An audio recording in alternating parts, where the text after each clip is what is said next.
Are you eating what you think is a healthy diet, taking supplements, maybe even using expensive hair oils, and yet your hair still feels thin, dry, lifeless, or like it's slowly disappearing? Here's the uncomfortable truth most people never hear. Hair doesn't die because of age. It goes dormant because the body stops investing in it. And the reason your body stops investing in hair has very little to do with shampoo and everything to do with metabolism, blood flow, nutrient sensing, and hormonal signaling. Here's what's really going on inside your body. Hair is not essential for survival. From a biological perspective, it's a luxury tissue. When your body senses stress, whether that stress is blood sugar instability, inflammation, poor liver function, or hormonal imbalance, it reallocates resources away from hair and toward organs that keep you alive. So when people say, "My hair is dead," what they really mean is, "My metabolism has decided hair is no longer a priority." This matters far beyond appearance. Hair health is a visible marker of metabolic health, nutrient delivery, insulin signaling, thyroid function, and microcirculation. When hair begins to thin or stop growing, it's often one of the earliest warning signs that something deeper is off, long before labs become abnormal. And here's the good news. Hair follicles don't disappear. They go into a sleep state, which means, under the right conditions, they can wake back up, but only if you stop treating hair as a cosmetic problem and start treating it as a biological signal. In this video, we're not talking about surface-level fixes. We're going to focus on foods that restore the internal environment hair needs to grow again by improving insulin sensitivity, reducing inflammation, supporting the liver, rebuilding hormonal balance, and restoring blood flow to the scalp. You'll learn why many healthy diets silently shut down hair growth, how insulin and cortisol directly block follicle activity, why protein alone doesn't fix hair loss, and the specific foods that signal your body it's safe to grow hair again. Let me be clear. This is not about overnight miracles. This is about sending your biology the right signals consistently so hair becomes worth the investment again. If this sounds different from the advice you've heard before, that's intentional. Because most hair loss advice treats the symptom. We're going after the root cause. And as we go through this, I want you to think of your hair not as something broken, but as something waiting for permission. Permission that comes from the right foods at the right time in the right metabolic context. Let's start by outlining the 6 science-backed insights that explain why hair goes dormant and how to reverse that process naturally. Here's what's really going on inside your body when hair starts to thin or stop growing. Insulin is quietly strangling blood flow to your scalp. Most people think insulin is only about diabetes or weight gain, but insulin is also a vascular hormone. When insulin stays high, even mildly, it stiffens blood vessels, increases inflammation, and reduces microcirculation. And hair follicles are some of the most blood-hungry tissues in the body. Let me explain this with a simple analogy. Imagine your scalp is a neighborhood, and each hair follicle is a small business. Blood vessels are the roads delivering oxygen, amino acids, minerals, and growth signals. When insulin is stable, traffic flows smoothly. When insulin spikes all day, those roads narrow, get congested, and deliveries slow down. What happens to businesses when deliveries stop? They shut down temporarily. That's exactly what hair follicles do. They enter the telogen, or resting phase. What the research shows is that chronic insulin elevation increases inflammatory markers and reduces nitric oxide, the molecule that allows blood vessels to relax and widen. Less nitric oxide means less oxygen reaching follicles, and without oxygen, growth stops. Now here's where people make the first big mistake. They eat healthy foods that still spike insulin: oatmeal, fruit smoothies, whole grain toast, honey, granola, even frequent snacking. None of these foods are toxic, but eaten in the wrong metabolic context, they create repeated insulin spikes that quietly push hair follicles into dormancy. So the goal is not zero carbs. The goal is insulin calm. Here are the foods that help restore that calm and reopen blood flow to the scalp. First, eggs. Eggs provide leucine, biotin, choline, and fat, a combination that stabilizes blood sugar while delivering raw materials for keratin production. Choline also supports liver fat metabolism, which indirectly improves insulin sensitivity. Second, fatty fish like sardines, salmon, and mackerel. These are rich in omega-3 fatty acids, which reduce insulin resistance and improve endothelial function, meaning your blood vessels become more flexible again. Better flexibility equals better scalp circulation. Third, berries, not fruit bowls. Berries are low glycemic but high in polyphenols. These compounds improve insulin signaling and reduce oxidative stress around hair follicles. Think blueberries, blackberries, raspberries, in small portions paired with protein.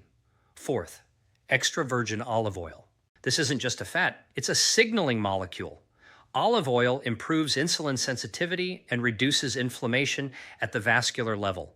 1 to 2 tablespoons daily can meaningfully improve blood flow. And finally, leafy greens, especially spinach and arugula. These are rich in nitrates that convert into nitric oxide, the molecule that physically opens blood vessels. More nitric oxide means more oxygen reaching hair follicles. Now, let's turn this into a simple protocol.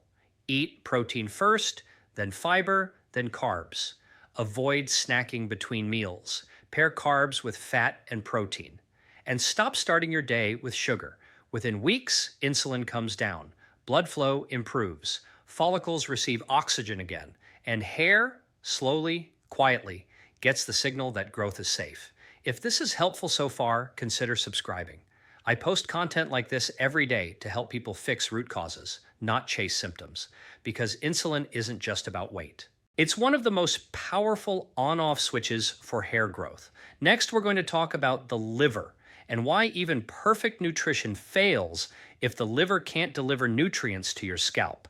Even if you eat the perfect diet, even if your protein, vitamins, and minerals look flawless on paper, your hair will not grow if the liver can't process and deliver those nutrients. Here's what's really going on inside your body.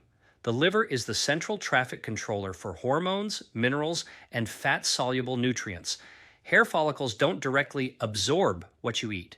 Everything must first be processed, packaged, activated, and distributed by the liver. So when someone says, "I'm eating healthy, but my hair is still thinning," my first question is not about their shampoo. It's about liver load. Let me explain this with a simple analogy. Imagine you order high-quality building materials for a house, but the warehouse is overcrowded, understaffed, and backed up with junk shipments. Even though the materials arrive at the building site, they never get sorted or delivered correctly. That's what happens when the liver is overwhelmed. Common causes? Chronic insulin spikes, excess fructose alcohol, even moderate, ultra-processed seed oils, constant grazing, and late-night eating. When the liver is overloaded, 3 critical things happen that directly shut down hair growth. First, hormones stop converting properly. The liver converts inactive thyroid hormone, T4, into active thyroid hormone, T3. Hair follicles are extremely thyroid sensitive. Low T3 means follicles slow down, thin out, and stay in rest mode. Second, iron, zinc, and copper signaling breaks down. Hair loss isn't usually iron deficiency. It's iron mismanagement. The liver regulates how minerals are stored and released. If liver function is impaired, minerals never reach the follicle even when blood levels look normal. Third, inflammation rises silently. A stressed liver releases inflammatory signals that affect the scalp microenvironment. Inflammation around follicles literally narrows blood vessels and suffocates growth. Now here's the empowering part. The liver is incredibly responsive to food, and certain foods act like a reset button for nutrient delivery. First, cruciferous vegetables, broccoli, cauliflower, Brussels sprouts. These activate phase 2 liver detox pathways that improve hormone clearance and reduce estrogen dominance, which is strongly linked to hair thinning in both men and women. Second, eggs again, especially the yolks. Egg yolks contain choline, which prevents fat buildup in the liver and improves nutrient export. This is one of the most overlooked nutrients for hair health. Third, Beets. Beets increase bile flow. Bile is how the liver moves toxins, hormones, and fat-soluble nutrients out and through the system. Better bile flow means better nutrient delivery to hair follicles. Fourth, lemon and bitter foods. Arugula, dandelion greens, lemon water before meals. These stimulate digestive enzymes and liver signaling. Small habit, big impact. And here's a simple liver hair protocol. Finish eating at least 3 hours before sleep. Avoid alcohol during hair recovery. Eat protein at every meal. Add 1 liver supportive food daily. Within weeks, hormone conversion improves, minerals move again, inflammation drops, and hair follicles finally receive the message they've been waiting for. Resources are available. If this is landing for you, keep going, because next we're going to address one of the biggest myths in hair health: why protein alone does not grow hair, and the missing mineral signals that decide whether hair becomes thick or fragile. Most people hear hair loss and immediately think protein, so they eat more chicken, more shakes, more bars, and yet their hair stays thin, brittle, or stagnant. Here's what's really going on inside your body. Protein does not build hair unless the mineral signals that activate it are present. Let me explain this with a simple analogy. Protein is like bricks. Minerals are the construction workers. You can stack bricks all day, but without workers to place them, align them, and lock them in, nothing gets built. Hair follicles are some of the fastest dividing cells in the body. That speed requires precise mineral signaling, especially zinc, iron, copper, selenium, and magnesium. When even one of these is off, the follicle gets confused. What the research shows is that zinc deficiency alone can stall the anagen, or growth phase, of hair. Iron mismanagement reduces oxygen delivery. Copper imbalance affects melanin and structural strength. Selenium impacts thyroid signaling. Magnesium influences stress and cellular energy. This is why so many people say, I eat plenty of protein, but my hair isn't growing. Because protein without minerals is metabolically useless for hair. Now here's the mistake. People try to fix this with isolated supplements. High-dose zinc, iron pills, random multivitamins. That often backfires because minerals compete with each other. Too much zinc can block copper. Excess iron can increase oxidative stress. Food solves this naturally because whole foods deliver minerals in balanced ratios alongside cofactors that help absorption. Here are the foods that actually turn protein into hair. First, shellfish, especially oysters and mussels.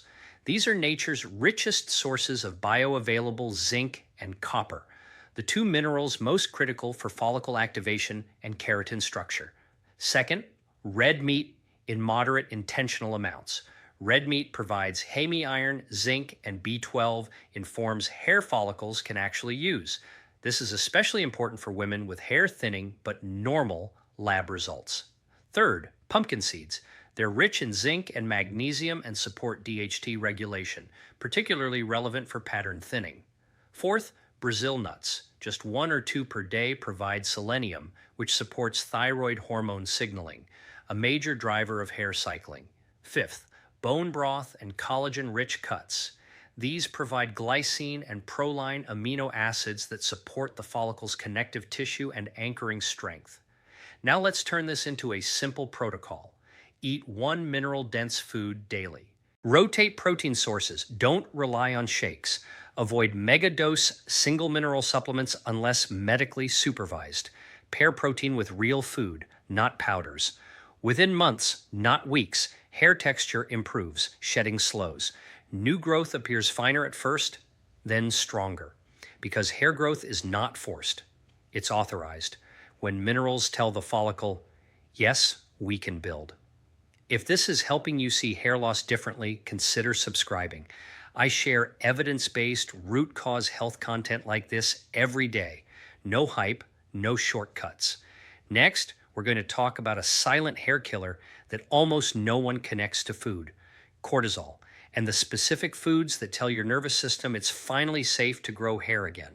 If insulin is the brake on hair growth, cortisol is the emergency shutdown button. Here's what's really going on inside your body. Cortisol is not a bad hormone. It's a survival hormone. It keeps you alert, mobilizes fuel, and helps you respond to stress.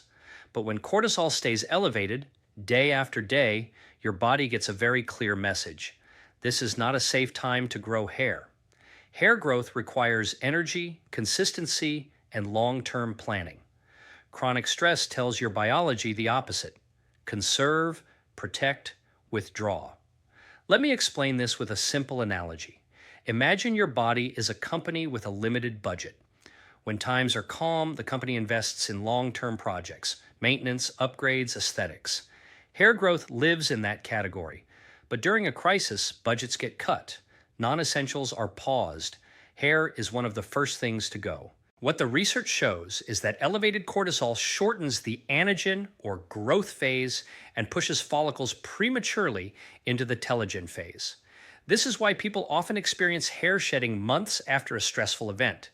Illness, extreme dieting, sleep deprivation, emotional stress. Now here's the key insight most people miss. Cortisol is not just emotional, it's nutritional and metabolic. Skipping meals, over fasting, low carb without adaptation, too much caffeine on an empty stomach, under eating protein, all of these raise cortisol, even in people who feel fine. And hair follicles feel it before you do. So the goal is not to eliminate stress. The goal is to lower baseline cortisol signaling, especially around meals and sleep. Here are the foods that actively calm cortisol at the physiological level. First, complex carbohydrates at the right time. Carbohydrates reduce cortisol, but timing matters. Small portions of carbs in the evening, paired with protein, lower nighttime cortisol and improve sleep. Better sleep equals better hair cycling. Think sweet potato, squash, lentils, or rice, not sugar. Second, magnesium-rich foods. Magnesium downregulates the stress response and improves cellular energy. Leafy greens, pumpkin seeds, dark chocolate, and mineral water all help quiet cortisol signaling. Third, vitamin C-rich foods. Cortisol production consumes vitamin C. Foods like kiwi, citrus, bell peppers, and berries help buffer stress at the adrenal level. Fourth, adequate protein, consistently. Protein stabilizes blood sugar and reduces stress hormone spikes. Aim for protein at every meal, not just dinner. Fifth, healthy fats. Omega-3s and monounsaturated fats reduce inflammation and improve nervous system resilience. Fat tells the brain, we're nourished. Now let's make this practical. Stop skipping breakfast if you're already stressed. Reduce caffeine, especially before food. Eat dinner earlier, but don't go to bed hungry. Prioritize sleep over extreme discipline. Within weeks, cortisol normalizes, sleep deepens, shedding slows. And here's the subtle but powerful shift that happens. When cortisol comes down, the body stops acting like it's under threat, and hair growth quietly resumes, not because you forced it, but because the danger signal is gone. Next, we're going to talk about something even more local. What's happening around the hair follicle itself, low-grade inflammation, and how certain foods reopen oxygen flow and literally let follicles breathe again. Even if insulin is controlled, even if the liver is working, even if minerals and cortisol are improving, hair will not grow in an inflamed environment. Here's what's really going on inside your body. Hair follicles are surrounded by a tiny network of blood vessels, nerves, and immune cells. When this microenvironment becomes inflamed, even mildly, oxygen delivery drops, nutrient exchange slows, and waste builds up. The follicle doesn't die. It suffocates. Let me explain this with a simple analogy. Think of a hair follicle like a plant in soil. You can have the best seed and plenty of water, but if the soil is compacted and inflamed, roots can't expand. Growth stalls. That's exactly what happens with low-grade chronic inflammation around hair follicles. This inflammation is often invisible. No pain, no redness, no itching. But biologically, it's loud. What the research shows is that inflammatory cytokines, like TNF-alpha and IL-6, interfere with the hair growth cycle and shorten the anagen phase. These signals are commonly elevated by poor fat quality, gut irritation, insulin spikes, and oxidative stress. Now here's where food becomes medicine. Because inflammation is not random, it's responsive. And certain foods actively reduce follicular inflammation and reopen microcirculation. First, Omega-3 fats, again, but consistency matters. EPA and DHA reduce inflammatory signaling at the follicle level and improve blood flow. This isn't about megadoses, it's about regular intake from sardines, salmon, anchovies, or high-quality fish oil if needed. Second, polyphenol-rich foods. These are anti-inflammatory compounds that protect blood vessels and follicles. Think green tea, blueberries, extra virgin olive oil, dark cocoa, and herbs like rosemary. Third, spices with biological impact. Turmeric, ginger, and cinnamon reduce oxidative stress and improve circulation. These aren't flavor add-ons, they're signaling molecules. Fourth, remove the inflammatory triggers. This matters just as much as adding the right foods. Seed oils, ultra-processed snacks, excess sugar, alcohol during recovery, constant snacking. Each one sends inflammatory signals that tighten blood vessels around the follicle. Now let's make this actionable. Cook with olive oil or butter, not industrial oils. Eat fatty fish 2 to 3 times per week. Add one polyphenol-rich food daily. Simplify your diet instead of constantly rotating. And here's your natural call to action. If this is helping you understand hair loss at a deeper level, consider subscribing. I share content like this every day, focused on reversing root causes, not masking symptoms. When inflammation drops, something remarkable happens. Blood flow improves, oxygen returns, waste clears, and hair follicles do what they were designed to do: grow. Now there's one final insight we need to cover, and it's the one that determines whether all of this works long-term or fails completely. The body must sense abundance, not restriction. That's what we're covering next. Here we go. This is the final core insight, and it determines whether everything you've learned actually works. Hair regrowth does not happen in a state of restriction, and this is where many disciplined, health-conscious people accidentally sabotage themselves. Here's what's really going on inside your body. Your biology is constantly asking one question: is this a time of scarcity or a time of abundance? If the answer is scarcity, not enough calories, not enough carbs, too much fasting, too much training, too little recovery, the body makes a very rational decision. Long-term projects are paused. Hair growth is one of those projects. Let me explain this with a simple analogy. Imagine you're managing a household during uncertain times. Money is tight. You don't renovate the house, you don't plant a garden, you conserve. That's exactly what the body does during perceived famine. And here's the key point most people miss. You can eat clean, you can eat healthy, you can even eat nutrient-dense foods, but if energy availability is too low, hair will not grow. What the research shows is that chronic calorie restriction, aggressive dieting, and prolonged fasting reduce IGF-1, thyroid output, and reproductive hormones, all of which are essential for maintaining the anagen or growth phase of hair. This is why hair loss is so common after rapid weight loss, extended intermittent fasting without adaptation, very low carbohydrate dieting for too long, overtraining with undereating. The body interprets all of these as stress. Now let's be very clear. This does not mean overeating. It does not mean constant snacking. And it does not mean abandoning metabolic health. It means strategic nourishment. Hair regrowth requires signals of safety, consistency, and enough energy to invest beyond survival. So, what does abundance look like? Biologically, first, adequate total calories, especially from whole foods. If you're constantly hungry, cold, or fatigued, your body is not in abundance. Hair follicles notice this before you do. Second, enough carbohydrates to support thyroid function. Carbs are not the enemy of hair. Chronically low carbs reduce T3 thyroid hormone, which directly slows follicle activity.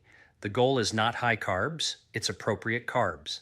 Think root vegetables, legumes, fruit in context, not sugar and not deprivation. Third, regular meal timing. Irregular eating patterns confuse metabolic signaling. Consistency tells the body it can plan long term. Fourth, rest days and sleep. Abundance is not just food, it's recovery. Poor sleep lowers growth signals and raises cortisol, both hostile to hair. Now, here's a practical way to apply this without losing metabolic control. Eat 2 to 3 solid meals per day. Avoid extreme deficits. If fasting, do it gently and not every day. Support training with food, not willpower. Track how your body responds, not just the scale. When the body senses abundance, hormones normalize. Thyroid output improves, IGF-1 rises into a healthy range, and hair follicles get a message they haven't received in a long time. We have enough. You can grow. This is why hair regrowth is often the last thing to return, and why it's also one of the most powerful signs that metabolic health has truly been restored. You don't force hair back. You create the conditions that make hair inevitable. Let's take a step back and see the full picture. Hair loss is not a cosmetic problem. It is a metabolic and physiological signal, a red flag that something in your body is not functioning optimally. We've walked through 6 key insights today. Insulin and blood sugar control dictate whether blood and nutrients reach your follicles. The liver decides whether the nutrients you eat ever get delivered to hair cells.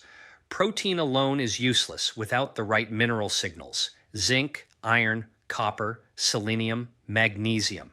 Chronic cortisol tells your body it's unsafe to grow hair, no matter how many vitamins you take. Low-grade inflammation around follicles suffocates growth, but certain foods reopen circulation. Hair regrowth requires a state of perceived abundance, not restriction, signaling safety and resources to your body. Each of these insights is not theoretical.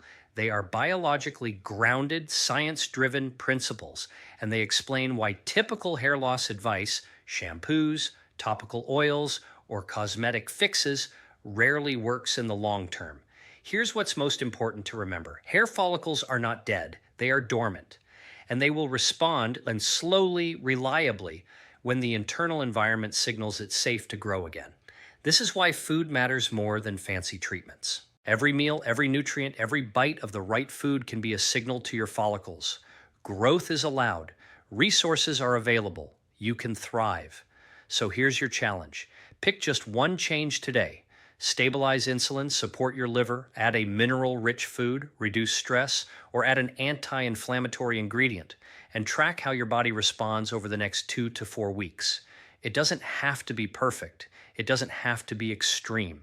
What matters is consistent root cause intervention, building the conditions for hair follicles to wake up naturally. Over time, these small actions compound. Shedding slows, texture improves, dormant follicles re-enter the growth phase, and what once felt inevitable, thinning, lifeless hair, begins to reverse. If this added value, like the video and subscribe to join others optimizing their health naturally. Every day, we break down complex science into simple, actionable tools that give your body permission to function at its best, from hair to energy to weight to longevity. Remember, hair is just the visible tip of the iceberg. When you restore the right signals, your whole body thrives.